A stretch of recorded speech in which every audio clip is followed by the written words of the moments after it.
Ada satu pertanyaan yang terus mengikuti manusia sejak pertama kali ia menatap langit malam.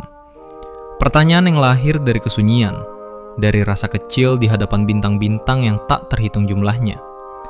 Di manakah Tuhan berada? Sebagian orang membayangkan Tuhan sebagai sosok yang jauh, berada di luar alam semesta, mengawasi dunia dari tempat yang tak tersentuh oleh manusia.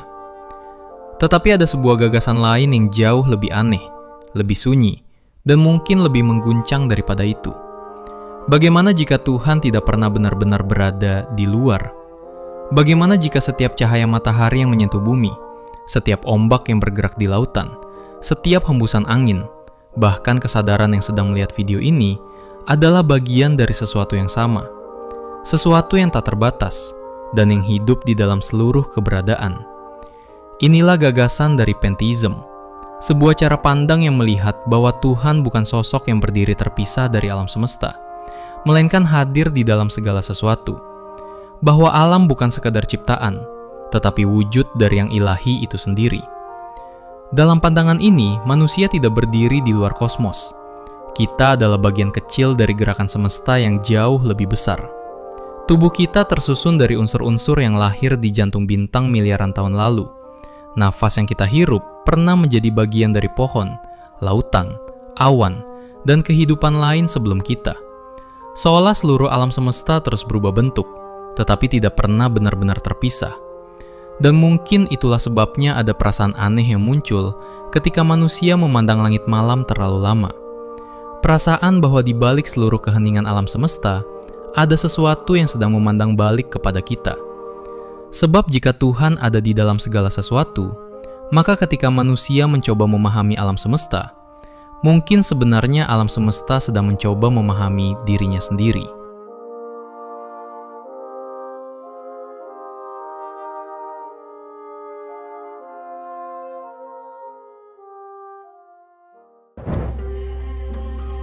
Di antara begitu banyak cara manusia memahami Tuhan, pantheism mungkin menjadi salah satu yang paling sederhana, sekaligus paling sulit diterima.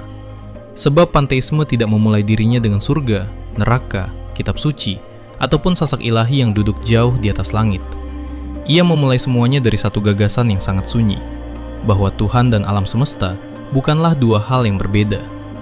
Kata pantheism berasal dari bahasa Yunani, pan yang berarti segalanya, dan theos yang berarti Tuhan. Secara sederhana, pantheism dapat dipahami sebagai keyakinan bahwa seluruh keberadaan adalah bagian dari yang ilahi, bahwa Tuhan tidak berada di luar dunia, melainkan hadir di dalam seluruh realitas itu sendiri.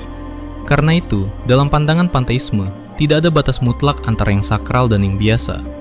Gunung, lautan, manusia, bintang, bahkan ruang hampa di antara galaksi, semuanya dianggap berasal dari satu keberadaan yang sama. Alam semesta bukan sesuatu yang terpisah dari Tuhan. Alam semesta adalah cara Tuhan menampakkan dirinya. Bagi sebagian orang, gagasan ini terasa indah. Tetapi bagi sebagian yang lain, gagasan ini justru terdengar mengganggu.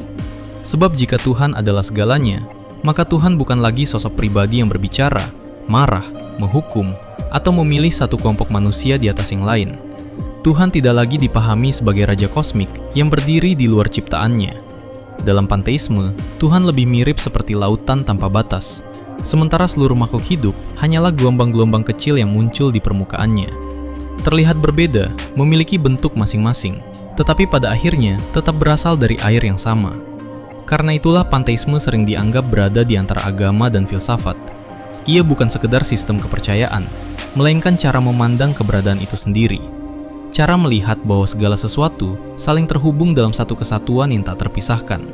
Dan mungkin tanpa disadari, manusia sebenarnya pernah merasakan gagasan itu, meski hanya sesaat. Ketika berdiri sendirian di bawah langit malam, ketika memandang laut yang tak berujung, dan ketika merasakan keheningan alam yang begitu dalam, hingga kata-kata terasa tidak lagi cukup. Ada momen-momen tertentu ketika batas antara diri kita dan dunia seolah menghilang. Seakan-akan kita bukan sedang melihat alam semesta, melainkan sedang menjadi bagian darinya. Namun justru disitulah pertanyaan besarnya dimulai. Jika Tuhan adalah segalanya, lalu siapa sebenarnya dirimu? Pada abad ke-17, di tanah Eropa yang masih dipenuhi bayang-bayang agama dan kekuasaan, lahirlah seorang pemikir yang mengubah cara sebagian manusia memandang Tuhan untuk selamanya. Namanya Baruch Spinoza. Ia bukan raja, bukan pendeta, bukan pula pemimpin besar yang diikuti ribuan orang. Ia hanyalah seorang filsuf yang hidup sederhana, yang menghabiskan waktunya hanya untuk menulis dan berpikir dalam kesunyian. Tetapi dari kesunyian itulah lahir sebuah gagasan yang dianggap begitu berbahaya, hingga membuatnya dikucilkan oleh masyarakatnya sendiri. Spinoza percaya bahwa manusia selama ini keliru memahami Tuhan. Menurutnya, Tuhan bukan sosok pribadi yang berada di luar alam semesta, bukan penguasa langit yang mengatur dunia seperti seorang raja mengatur kerajaannya. Tuhan bukan sesuatu yang terpisah dari keberadaan. Tuhan adalah keberadaan itu sendiri. Ia menyebutnya dengan kalimat yang kemudian menjadi sangat terkenal, Deus sive natura. Bagi Spinoza, alam semesta bukan benda mati yang diciptakan lalu ditinggalkan. Seluruh hukum alam, gerak bintang, kehidupan, pikiran manusia, bahkan keberadaan itu sendiri, semuanya merupakan ekspresi dari satu substansi yang sama dan tak terbatas. Dan substansi itu adalah Tuhan. Artinya, tidak ada sesuatu pun yang benar-benar berada di luar Tuhan. Karena jika ada sesuatu di luarnya, maka Tuhan tidak lagi tak terbatas. Gagasan ini terdengar sederhana, tetapi dampaknya sangat besar. Sebab jika Tuhan adalah alam semesta itu sendiri, maka seluruh cara manusia memandang kehidupan mulai berubah. Mujizat bukan lagi pelanggaran terhadap hukum alam, karena hukum alam justru merupakan cara Tuhan bekerja. Alam tidak bertentangan dengan yang ilahi, dan alam adalah yang ilahi itu sendiri. Karena itulah Spinoza melihat keteraturan kosmos sebagai sesuatu yang suci. Setiap planet yang bergerak di orbitnya, setiap hukum fisika yang menjaga keseimbangan semesta, semuanya adalah bagian dari harmoni besar yang sama. Tidak ada kekacauan mutlak. Yang ada hanyalah manusia yang belum memahami keseluruhan pola. Namun pemikiran seperti ini membuat banyak orang takut. Sebab Tuhan yang diajarkan Spinoza terasa terlalu luas untuk dipahami manusia, dan terlalu impersonal untuk dicintai seperti dalam agama-agama tradisional. Ia tidak berbicara, tidak menghukum, dan tidak memilih satu bangsa di atas bangsa lain. Tuhan dalam panteisme Spinoza hanyalah keberadaan yang tak terbatas, yang mengekspresikan dirinya melalui seluruh alam semesta. Dan mungkin justru karena itulah gagasannya terasa begitu sunyi. Di dalam pandangan itu, manusia bukan pusat dari ciptaan. Kita hanyalah bagian kecil dari kosmos yang bergerak mengikuti hukum-hukum yang jauh lebih besar daripada diri kita sendiri. Tetapi di saat yang sama, kita juga bukan sesuatu yang terpisah dari semesta. Kita adalah bagian dari nafas besar keberadaan itu sendiri. Jika gagasan panteisme benar, maka dunia tidak lagi terlihat sama seperti sebelumnya. Pohon bukan sekedar kayu yang tumbuh dari tanah. Laut bukan hanya kumpulan air yang bergerak mengikuti angin. Bahkan manusia bukan lagi makhluk yang berdiri terpisah dari alam. Segala sesuatu menjadi bagian dari satu keberadaan yang sama, seperti jutaan gelombang yang muncul dari lautan yang tak bertepi. Dan disinilah panteisme mulai mengubah cara manusia memahami dirinya sendiri. Selama berabad-abad, manusia terbiasa melihat dirinya sebagai pusat dunia. Kita membangun kota, menciptakan peradaban, memberi nama pada bintang-bintang, lalu perlahan percaya bahwa kita berbeda dari alam. Seolah manusia adalah sesuatu yang berada di atas keberadaan lainnya. Tetapi panteisme memandang semua itu sebagai ilusi. Tubuh manusia tersusun dari unsur-unsur yang lahir di inti bintang kuno. Darah yang mengalir di tubuh kita membawa atom yang pernah menjadi bagian dari lautan purba, pepohonan, bahkan ledakan kosmik miliaran tahun lalu. Tidak ada satu bagian pun dari diri kita yang benar-benar terpisah dari alam semesta. Kita adalah alam semesta yang berubah bentuk dan mulai sadar akan keberadaannya sendiri. Karena itu, dalam pandangan panteisme, keterpisahan hanyalah cara manusia melihat dunia, bukan kenyataan yang sesungguhnya. Kita merasa menjadi individu yang berdiri sendiri karena pikiran menciptakan batas antara aku dan yang lain. Padahal di balik semua perbedaan itu, seluruh keberadaan tetap saling terhubung dalam cara yang tidak selalu terlihat. Seperti akar pohon di dalam hutan yang tampak berdiri sendiri di permukaan, tetapi diam-diam terhubung jauh di bawah tanah. Gagasan ini juga mengubah cara manusia memandang alam. Jika seluruh keberadaan memiliki unsur ilahi di dalamnya, maka merusak alam bukan hanya tindakan terhadap bumi, tetapi juga terhadap sesuatu yang sakral.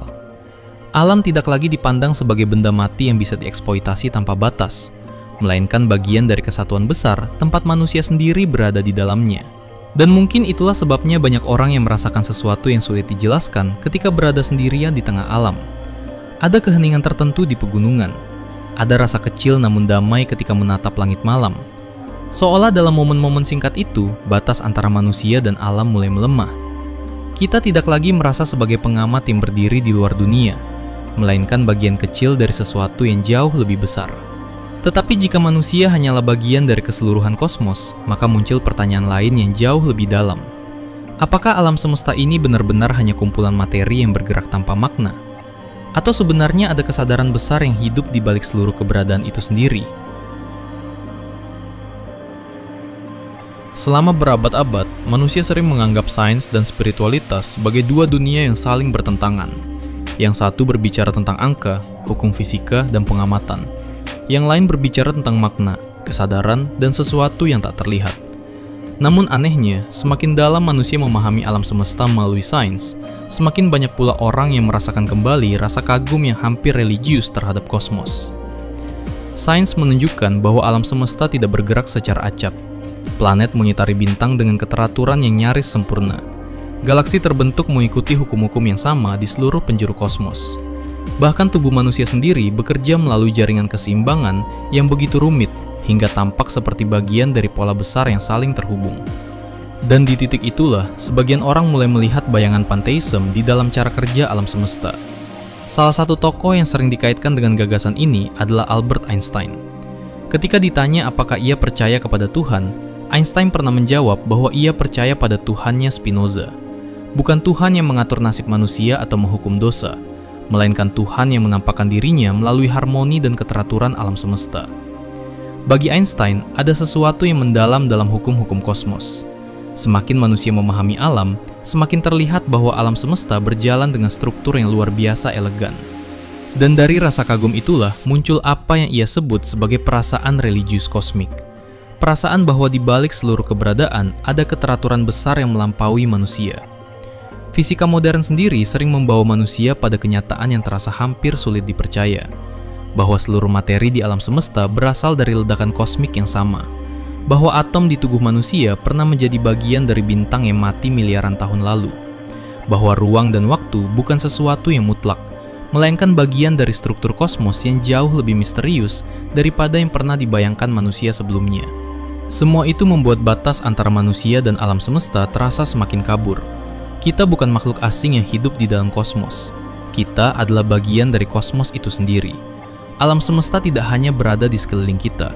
Alam semesta juga hidup di dalam diri kita, di dalam darah, pikiran, dan kesadaran yang sedang mencoba memahami keberadaannya sendiri. Namun meski terdengar indah, tidak semua orang menerima cara pandang seperti ini. Sebab bagi banyak pemikiran tradisional, menyamakan Tuhan dengan alam semesta dianggap sebagai sesuatu yang berbahaya. Bahkan bagi sebagian orang, panteisme bukanlah bentuk spiritualitas, melainkan cara halus untuk menghapus Tuhan sepenuhnya. Bagi sebagian orang, panteisme terdengar seperti cara yang indah untuk melihat alam semesta. Tetapi bagi sebagian yang lain, gagasan ini justru terasa membingungkan, bahkan mengancam. Sebab jika Tuhan adalah segalanya, maka pertanyaan paling sederhana sekaligus paling sulit segera muncul. Apakah itu masih bisa disebut Tuhan? Banyak kritik terhadap panteisme lahir dari titik ini. Dalam agama-agama teistik tradisional, Tuhan dipahami sebagai sosok yang sadar, memiliki kehendak, mendengar doa, memberi perintah, dan membedakan antara yang benar dan yang salah. Tuhan adalah pribadi yang dapat dicintai, ditaati, bahkan ditakuti. Namun dalam panteisme, Tuhan tidak lagi memiliki bentuk seperti itu. Ia tidak berbicara kepada manusia, tidak memilih satu bangsa di atas bangsa lain, tidak menghukum atau memberi hadiah seperti seorang penguasa kosmik. Tuhan menjadi terlalu luas untuk dipersonifikasikan, terlalu menyatu dengan keberadaan hingga hampir kehilangan wajahnya sendiri. Dan karena itulah banyak orang menilai panteisme sebenarnya tidak jauh berbeda dari ateisme. Sebab jika alam semesta itu sendiri disebut sebagai Tuhan, maka bukankah kata Tuhan hanya berubah menjadi nama lain untuk alam? Bukankah itu berarti manusia hanya mengganti istilah spiritual dengan bahasa yang lebih puitis? Kritik lain juga muncul dari persoalan moral. Jika segala sesuatu adalah bagian dari Tuhan, maka bagaimana dengan penderitaan, perang, penyakit, dan kejahatan? Apakah semua itu juga bagian dari yang ilahi? Pertanyaan ini menjadi salah satu tantangan terbesar bagi panteisme. Karena dalam pandangan tradisional, kejahatan sering dipahami sebagai sesuatu yang bertentangan dengan kehendak Tuhan. Tetapi jika Tuhan dan alam semesta adalah satu kesatuan, maka tidak ada sesuatu pun yang benar-benar berada di luar Tuhan, termasuk kekacauan dan penderitaan manusia sendiri. Sebagian filsuf panteis mencoba menjawab bahwa manusia melihat dunia secara terbatas. Kita memandang hidup dari sudut kecil yang sempit, sementara alam semesta bergerak melalui proses yang jauh lebih besar daripada kemampuan manusia untuk memahaminya. Apa yang terlihat kacau bagi manusia mungkin hanyalah bagian kecil dari harmoni yang belum mampu kita lihat secara utuh. Tetapi jawaban itu tidak selalu memuaskan semua orang. Dan mungkin memang disitulah letak panteisme yang sebenarnya. Ia bukan keyakinan yang memberi jawaban sederhana. Ia tidak menawarkan kepastian yang nyaman. Sebaliknya, panteisme justru memaksa manusia berdiri di hadapan alam semesta yang begitu luas dan misterius, lalu menerima bahwa mungkin tidak semua hal dapat dipahami sepenuhnya. Namun justru karena itulah gagasan ini terus bertahan selama berabad-abad. Karena di balik seluruh kritik dan perdebatan, panteisme tetap menyimpan satu daya tarik yang sulit dijelaskan. Perasaan bahwa manusia bukan makhluk yang terpisah dari keberadaan, melainkan bagian dari sesuatu yang jauh lebih besar daripada dirinya sendiri. Kita terbiasa hidup seolah diri kita terpisah dari dunia. Ada aku, dan ada alam semesta di luar sana. Ada manusia, dan ada sesuatu yang disebut Tuhan. Tetapi panteisme menghancurkan batas itu perlahan-lahan, hingga yang tersisa hanyalah satu pertanyaan sunyi. Bagaimana jika sejak awal tidak pernah ada pemisahan? Dalam kehidupan sehari-hari, manusia hidup di dalam identitasnya masing-masing. Nama, pekerjaan, bangsa, keyakinan, ambisi, dan ketakutan. Kita membangun diri seperti tembok yang memisahkan satu individu dari individu lain. Dan semakin kuat tembok itu berdiri, semakin manusia merasa sendirian di tengah dunia. Namun panteisme melihat semua itu seperti gelombang yang lupa bahwa dirinya adalah bagian dari lautan. Kita memang tampak berbeda di permukaan, tetapi berasal dari keberadaan yang sama. Tubuh manusia tersusun dari materi yang sama dengan bintang dan planet. Pikiran manusia muncul dari alam semesta yang selama miliaran tahun terus berkembang, hingga akhirnya mampu menyadari dirinya sendiri melalui kesadaran manusia. Dengan kata lain, ketika manusia bertanya tentang alam semesta, mungkin sebenarnya alam semesta sedang bertanya tentang dirinya sendiri. Dan jika itu benar, maka hubungan manusia dengan alam berubah sepenuhnya. Merusak bumi bukan lagi sekedar persoalan lingkungan, tetapi bentuk keterputusan manusia dari keseluruhan keberadaan. Sebab dalam panteisme, manusia bukan penguasa alam. Kita adalah bagian kecil dari jaringan kosmos yang sama. Tidak lebih tinggi, tidak lebih rendah. Hanya bagian dari satu gerakan besar yang terus berlangsung sejak awal waktu.